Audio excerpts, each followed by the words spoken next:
पावनज स्तुति पात्र पावन चरित्र. என்ன ஒரே கவலையா இருக்க? நம்ம பொண்ணுக்கு இன்னும் கொஞ்சம் சீர் செஞ்சிருக்கலாமோ? அப்படியா சொல்ற? தம்பி அனுப்பி கொஞ்சம் வாங்கிட்டு வர சொல்லட்டுமா? रवि सोमवर नेत्र रमणी. யார் இவங்க?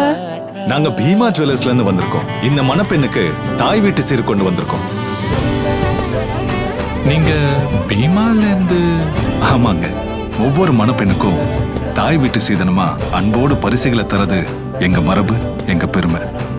பாருப்பா, பையன் பெரிய இடமா தான் பிடிச்சிருக்கான். எப்படிப்பா சொல்ற? 100 வருஷம் பழமையான பாரம்பரியம் மிக்க பீமால இருந்து சீர் வருதுன்னா எவ்வளவு பெரிய இடமா இருக்கணும். ஒவ்வொரு மணமகளும் எங்கள் பெருமை. 100 ஆண்டின் அன்பு கலந்த நம்பிக்கையுடன் உங்கள் பீமா.